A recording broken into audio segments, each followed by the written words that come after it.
Assalamualaikum dear students. Hello everyone and welcome back to Learn Daily Physics.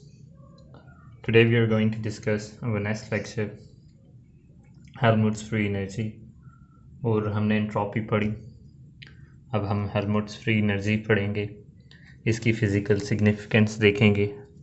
तो last lecture के and में आपको मैंने बताया था कि ये आपको पढ़नी, ये चीज़ें पढ़नी, इनकी फ़िज़िकल सिग्निफिकेंस और इनको समझना बहुत ज़रूरी है कि ये आप फिज़िकल केमिस्ट्री में पढ़ते हैं, थर्मोडायनेमिक्स में पढ़ते हैं, क्लासिकल फ़िज़िक्स के ये स्टैटिस्टिकल फ़िज़िक्स के अंदर आके आप ये चीज़ें पढ़ते हैं। तो जब भी आप कभी कहीं इंटरव्यू के लिए जाएंगे तो वो इसमें से आपसे ज़रूर पूछेगा कि ये 3 जगह पे आ रहा है, और किसी को गैस करने के लिए कि आप कितने अच्छे हैं, वो पहला सवाल इन्हीं में से करेगा कि उसको पता चल जाएगा कि ये 3 कोर्स के अंदर एक शख्स ने एक चीज़ पढ़ी है और उसको वो भी नहीं आती, तो कैलिपर तो आपका जज कर लेगा। तो ये चीज़ें समझनी तब इसलिए भी ज़रूरी हैं।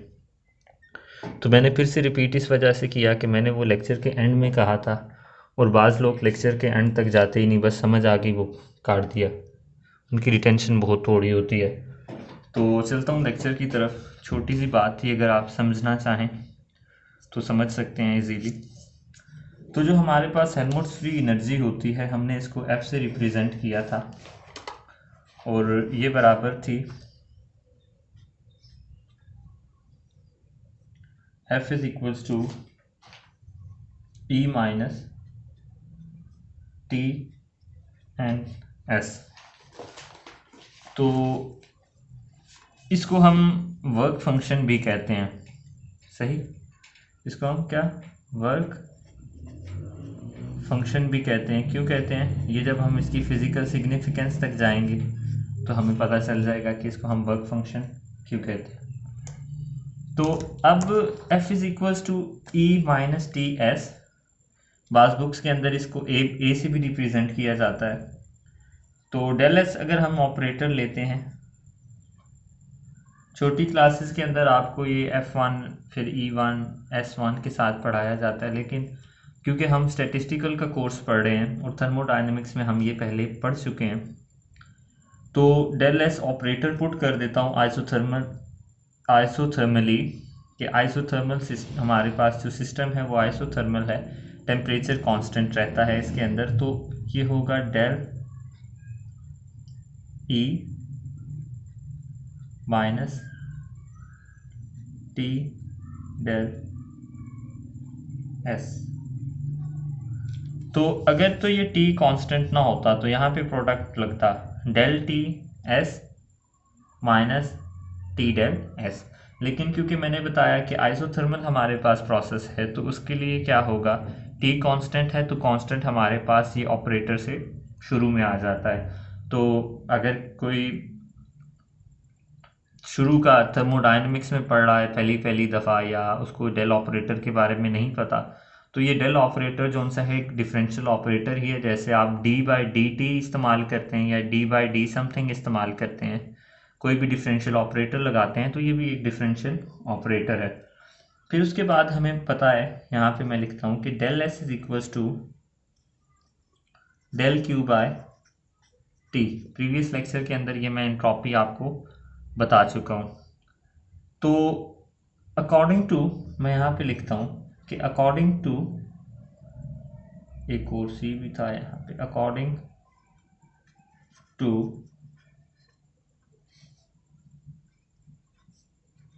First law of thermodynamics. एक और इशू मुझे लेक्चर्स बनाते हुए ये आ रहा है कि अब बाज़ लोग आप में कहते हैं कि सर इंग्लिश में बनाएं, बाज़ अब मुझे उसी पे कमेंट कर रहे हैं कि सर नहीं, उर्दू या हिंदी में ही ठीक है। तो मुझे एक रिव्यू दे दें ताकि मैं उस रिव्यू से अंदाज़ा लगा सकूं कि लेक्चर्स को इंग्लिश में बनाऊं या उर्दू में। मेरे लिए तो उर्दू या हिंदी के अंदर आसान है कि बाज़ औक़ात मैंने वो चीज़ डिस्क्राइब उस तरह नहीं कर पाता कि इंग्लिश में मेरे पास वो अल्फाज नहीं होते उसको समझाने के लिए, मेरी अपनी क्योंकि ज़ुबान English is not my native language and I can not explain like that. तो इस वजह से मुझे थोड़ा सा वो भी मसला होता है। लेकिन आप बता दें कि इंग्लिश में बनाऊँ या उर्दू में, तो मैं उस हिसाब से फिर एडजस्ट कर लूँगा। तो अब हमें पता है कि फर्स्ट लॉ ऑफ थर्मोडायनेमिक्स हमारे पास क्या होता है कि डेल ई होता है हमारे पास del Q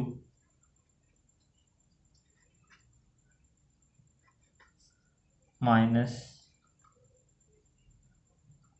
we can say P del V होता है, और वो डेल डब्ल्यू आप लिख लें कि वर्क डन, ठीक, चेंज इन वर्क या simply work done, maximum work done. और ये डब्ल्यू मैक्सिमम किसके बराबर आएगा, पी डेल वी के। ये मैं फर्स्ट लॉ ऑफ थर्मोडायनेमिक्स के अंदर बता चुका हूँ कि ये work P del V W के बराबर कैसे आता है। अगर आपने नहीं देखा तो ये first law of thermodynamics playlist के अंदर इसमें देख सकते हैं आप। तो ये वाली इक्वेशन जो है हमारी, ये हम यहाँ पे अगर पुट करते हैं तो यहाँ पे डेल एफ था, तो यहाँ पे हमारे पास आता है del F equals to del Q minus W maximum T minus T del S. Del S की वैल्यू हमारे पास है डेल क्यू बाय टी, तो डेल एस की जगह यहाँ पे मैं del Q by T put करूँगा, और ये वाला टी यहाँ पे multiply T T minus W, अब गलतियाँ ज़्यादा हो रही हैं मुझसे, minus del Q del F. तो ये समझें ये टी टी से कट गया, Q del Q minus del Q, ये डेल क्यू से भी कट जाएगा, तो आपके पास W maximum is equals to del F के बराबर आ जाएगा, ठीक।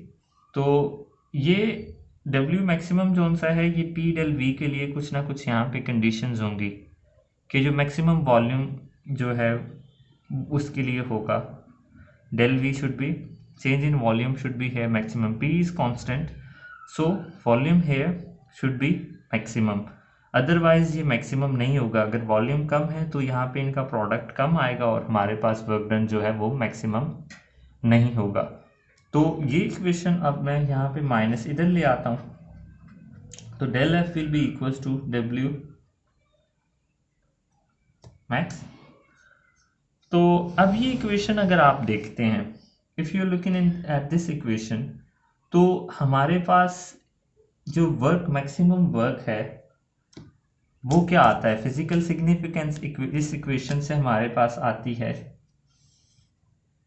एक, और ये वर्क के अंदर आ गया, इस वजह से हमने इसको वर्क फंक्शन भी कहते हैं। और ये वर्क फंक्शन क्यों है कि minus del f is the decrease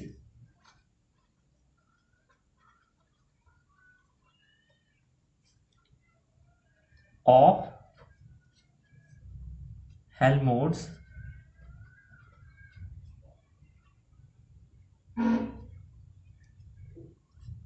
free energy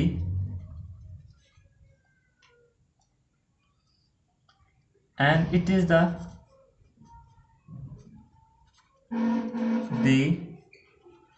system work done। ये इसकी फिजिकल सिग्निफिकेंस है एंड के अंदर कि ये जो डेल एफ है माइनस डेल एफ ये है मैक्सिमम वर्क के, और जितना ये कम होता जाएगा ये वर्क फंक्शन है। तो जैसे आपकी मैंने आपको पिछले लेक्चर के अंदर बताया कि स्टेट फंक्शन क्या, ये एक स्टेट फंक्शन है, एनर्जी भी स्टेट फंक्शन, टी भी स्टेट फंक्शन, एस भी स्टेट फंक्शन, तो F should be a state function. And जैसे आपको फर्स्ट मैंने इससे प्रीवियस लेक्चर में बताया कि स्टेट आपके जैसे आपके कपड़े, आपकी गाड़ी, आपका बैंक बैलेंस, आपका घर, ये हर चीज़ें आपकी स्टेट को जाहिर करती हैं कि आप खाते पीते घर से हैं, गरीब घर से हैं, अमीर घर से हैं, किस घर से ताल्लुक़ है आपका। तो इसी तरह एक थर्मोडायनेमिक के अंदर जो सिस्टम है उसके अंदर उसकी स्टेट्स होती हैं, ठीक है। तो ये जो मैक्सिमम वर्क है, ये जो वर्क फंक्शन है, यानी कि स्टेट फंक्शन, ये वर्क फंक्शन है, ये उसके काम करने वाला बंदा है कि ये शख्स वो है जो उसका काम करता है। हेल्महोल्ट्ज़ फ्री एनर्जी वो एनर्जी है जो उसके मैक्सिमम वर्क के बराबर है, कि जितना इसमें डिक्रीज आएगा उतना ही वो मैक्सिमम वर्क करेगा, ठीक। तो ये वो है, ये जो उसका काम करता है। जैसे घर में आया होती है ना, काम करने वाली बाई होती है, ठीक, एक मेड होती है आपकी, तो वो क्या करती है कि अपनी एनर्जी लगा के आपके काम करती है। तो ये वो मेड है, ये जो हेल्महोल्ट्ज़ फ्री एनर्जी है वो मेड है जो अपने एनर्जी ज़ाया, जो अपने में डिक्रीज ला के आपका काम करती है। जो सिस्टम का जो हेल्महोल्ट्ज़ फ्री एनर्जी के अंदर डिक्रीज आता है और मैक्सिमम वर्क बढ़ता है, ठीक है।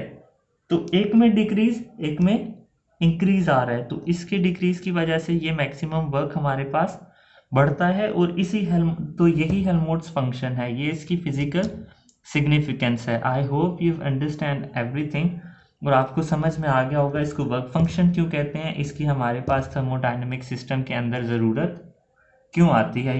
ये वर्क और ये जाउल में होता है, इसको हम ये सारे जो एंट्रोपी है, एंथैल्पी है, और हमारे पास ये Gibbs free energy, Helmholtz free energy है, इसको हम थर्मोडायनेमिक सिस्टम्स के पोटेंशियल कहते हैं, क्योंकि इन्हीं की वजह से इसकी एनर्जी को हम सबको मिला के हम इसकी एनर्जी को डिस्क्राइब करते हैं। तो I hope you understand everything clearly, आपको हर चीज़ समझ में आ गई होगी। तो आज का लेक्चर इतना ही।